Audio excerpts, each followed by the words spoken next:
الصلاۃ والسلام علیکہ یا سیدی یا رسول اللہ وعلی آلکہ و اصحابکہ یا سیدی یا حبیب اللہ۔ جی السلام علیکم ورحمۃ اللہ۔ آج میں مخاطب ہوں مولانا طارق جمیل صاحب سے۔ مولانا طارق جمیل صاحب، آپ نے ایک حافظ قرآن کے ساتھ بہت بڑی زیادتی کر دی ہے۔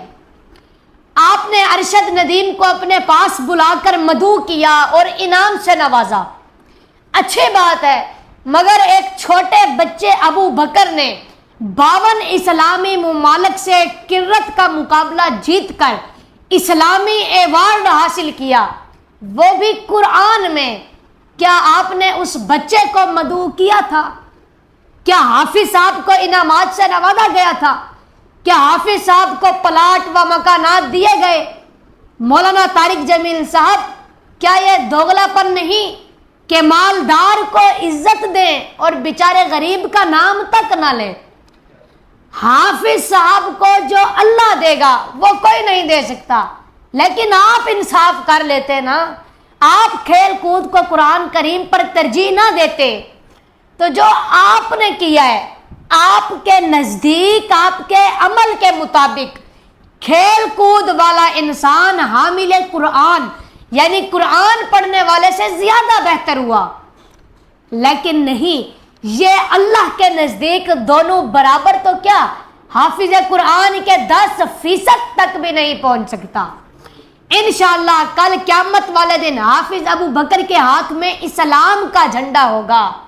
مولانا طارق جمیل صاحب، آپ عظیم مبلغ عالم دین، ہمارے بزرگ ہیں، آپ انصاف کر لیتے، آپ کھیل کود کو قرآن کریم پر ترجیح نہ دیتے، آپ قرآن کریم پڑھنے والے بچے سے جس نے اس عالمی ایوارڈ حاصل کیا ہے کرت کا مقابلہ جیت کر، آپ اس سے ملاقات کرتے، اس کو انعامات دیے جاتے۔ کیا اس کو یہ انعامات، مکانات، پلاٹ وغیرہ دیے گئے؟ نہیں۔ قرآن پڑھنے والے کی یہ شان ہے کہ جو بندہ قرآن پڑھتا ہے، قرآن سے باتیں کرتا ہے، قرآن پڑھنے والے کی شان سنیں کہ اگر بندہ دل سے قرآن پڑھتا ہے، قرآن سے باتیں کرتا ہے تو قرآن بولتا بھی ہے، قرآن ہمیں جواب دے گا۔ میں نے قرآن سے پوچھا بتا تیرا نام کیا ہے؟ قرآن نے جواب دیا قرآن مجید، میرا نام قرآن مجید ہے۔ میں نے قرآن سے پوچھا بتا تیری زبان کیا ہے؟ قرآن نے جواب دیا بلسان عربی مبین، میری زبان عربی ہے۔ میں نے قرآن سے پوچھا تیری حفاظت کی کیا گارنٹی ہے؟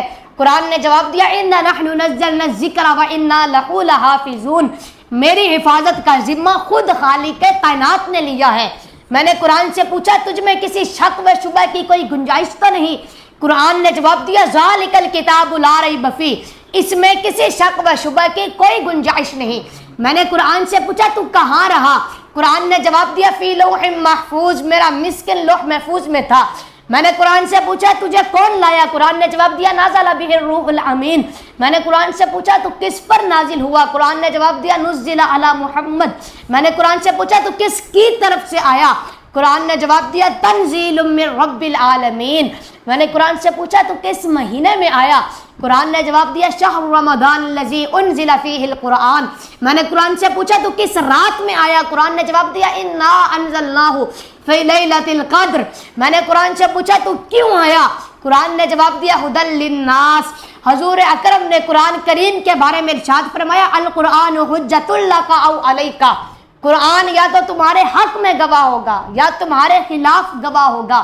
کملی والے آقا نے فرمایا اشرف امتی حاملۃ القرآن، فرمایا میری امت کے معززین لوگ حاملین قرآن ہوں گے۔ پھر فرمایا خیرکم من تعلم القرآن وعلمہ، تم میں سے سب سے بہتر انسان وہ ہے کہ جو قرآن پڑھے اور دوسروں کو پڑھائے۔ تو یہ شان ہے قرآن پڑھنے والے کی۔ مولانا طارق جمیل صاحب، آپ نے ایک حافظ قرآن کے ساتھ بہت بڑی زیادتی کی ہے، ہمیں بہت دکھ ہوا۔ انشاءاللہ اللہ تعالیٰ اس کا اجر حافظ صاحب کو ضرور دے گا انشاءاللہ۔